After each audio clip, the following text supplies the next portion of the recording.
नमस्कार, मैं हूं ऋषि भारद्वाज और आप देख रहे हैं लोकतंत्र चेतना न्यूज चैनल। आइए शुरुआत करते हैं आज की कुछ खास खबरों के साथ। पलवल न्यायिक परिसर में आज राष्ट्रीय लोक अदालत का आयोजन किया गया, जिसमें अधिक से अधिक लंबित केसों को निपटान किया गया। इस अवसर पर मुख्य न्यायाधीश, दंडाधिकारी एवं जिला विविध सेवाएं प्राधिकरण के सचिव कुणाल गर्ग भी मौजूद रहे। अतिरिक्त जिला एवं सत्र न्यायाधीश राजेश गर्ग ने बताया कि 9 दिसंबर को राष्ट्रीय लोक अदालत का आयोजन किया गया है। राष्ट्रीय लोक अदालत के दौरान केसों के निपटान के लिए पलवल, होडल व हथीन में 7 बेंचों का गठन किया गया है। बेंच में न्यायाधीश तथा सदस्य अधिवक्ता को शामिल किया गया है। अधिक से अधिक लंबित व प्री लिटिगेटिव केसों को लोक अदालत में निपटारा लोक अदालत का मुख्य उद्देश्य है। उन्होंने बताया कि पलवल, होडल व हथीन में आयोजित होने वाली राष्ट्रीय लोक अदालत में बैंक संबंधी मामले, money recovery case, labour dispute, बिजली व पानी बिल के संबंधित मामले, आपराधिक, वैवाहिक तथा अन्य दावे संबंधी केसों का निपटान किया गया है। राष्ट्रीय लोक अदालत के बारे में जानकारी देते हुए वकील हेमंत जैन ने बताया कि राष्ट्रीय लोक अदालत में आपसी सहमति के माध्यम से केसों का निपटान किया जाता है। यह एक अच्छी पहल है, जहां कम समय में पीड़ित को न्याय मिल जाता है।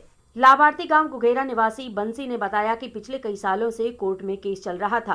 राष्ट्रीय लोक अदालत के माध्यम से उनके केस का निपटान हो गया है। सरकार की यह एक अच्छी पहल है, जहां दोनों पक्षों की सहमति से केसों का निपटारा हो जाता है।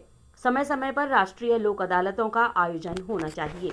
लोक अदालत में जितने भी केसेस हैं जिसमें कॉम्प्रोमाइज़ हो सकता है, चाहे वो 138 नेगोशिएबल इंस्ट्रूमेंट एक्ट में हो, चाहे वो मोटर व्हीकल एक्ट के चलान हो, चाहे वो फैक्ट्री एक्ट के चलान हो, या आपके MACT के कॉम्पनसेशन के केसेस हों, फैमिली मैटर्स हों, सभी प्रकार के केसेस जिनमें राजीनामा दोनों पार्टी का बैठ के आमने सामने हो सकता है, वो सारे केसेस लोक अदालत में लिए गए हैं। कहाँ कहाँ लगाई जा रही है ये लोक अदालत? होडल में, हथीन में, और हमारे यहाँ 3 बेंचेस नीचे मैजिस्ट्रेट्स के और सिविल जजेस के हैं। एक बेंच फैमिली कोर्ट का है और एक बेंच डिस्ट्रिक्ट जज का है। कितने केसों का निपटारा किया जाएगा?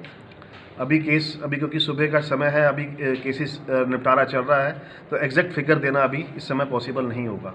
जिले में कुल कितने केस लगाए गए हैं आज की अदालत में? जैसे मेरी अपनी कोर्ट है, जिसमें मैं खास तौर से मोटर व्हीकल एक्सीडेंट जो क्लेम ट्रिब्यूनल के केसेस हैं, उनमें करीब 60 केसेस हमने लगाए हैं और उम्मीद है हम 35-40 केसेस आज डिसाइड करेंगे, पार्टी के राजीनामा करवाएंगे और करीब 1.5 से 2 करोड़ रुपए की जो है कॉम्पनसेशन का अवार्ड पास करेंगे। जिले का भी कुछ डाटा है? जिले का डाटा है और दूसरी अदालत में कितने केस होंगे टोटल? बाकी कोर्टों का करीब टोटल जो बेंचेस लगे हुए हैं उनमें करीब टोटल 2000 केसेस आज टेकअप किए जाएंगे, जिसमें कोशिश होगी हर एक बेंच की कि मैक्सिमम केसेस राजीनामा करवा सकें। सर, सामान्य अदालत के मुकाबले जो लोक अदालत है, किस तरह से लाभ दिया जाता है? लोक अदालत का ये है कि दोनों पार्टियों के राजीनामे से, आपस की बातचीत से केस डिसाइड हो जाता है। उसमें जो है दोनों की पार्टियों के बीच में जो एनिमिटी है या खट्टापन है वो ख़त्म हो जाता है। उसमें केस भी डिसाइड हो जाता है, लीगल सिस्टम से बाहर हो जाता है, इसमें कोई अपील का भी प्रोविज़न नहीं है और फाइनल डिसाइड हो जाता है और बहुत फास्ट और बिना कम से कम खर्चे में ये मैटर जो है रिजॉल्व हो जाता है पार्टीज़ का आपस में। सर, लोक वकीलों का बहुत महत्व है, क्योंकि वकीलों के ही प्रयास से जो है केसेस डिसाइड हो पाते हैं।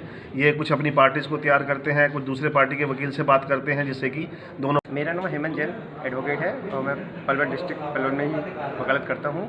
मेरा लोक अदालत में केस था 2, वो सेटल हो गया है स्ट्रीट बंसी के नाम से। 104 भी एक्साइज एक्ट करता है, तो मैं लोक अदालत से सेटिस्फाइड था, तो मैंने इसका केस फाइंड करवा दिया, केस ख़त्म करवा दिया। क्या कहना है लोक अदालत के बारे में?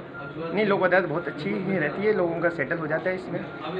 हम कहते हैं लोगों का ये लोक अदालत आती रहनी चाहिए, जिससे केस आगे ना बढ़े, केस सोल्व हो जाए जल्दी। मेरा नाम बंसी है, मैं गुगेरा गांव से हूँ और मेरे पास और 2 दारू के केस चल रहे थे और आज लोक अदालत लगी हुई थी, जिसमें उनका निपटान हुआ है राकेश वकील और हेमंत जैन के कारण। और ये लोक अदालत बहुत अच्छी है। लोक अदालत में ऐसे सारे छोटे केस का निपटान होता है और ये सब चीज़ अच्छी है।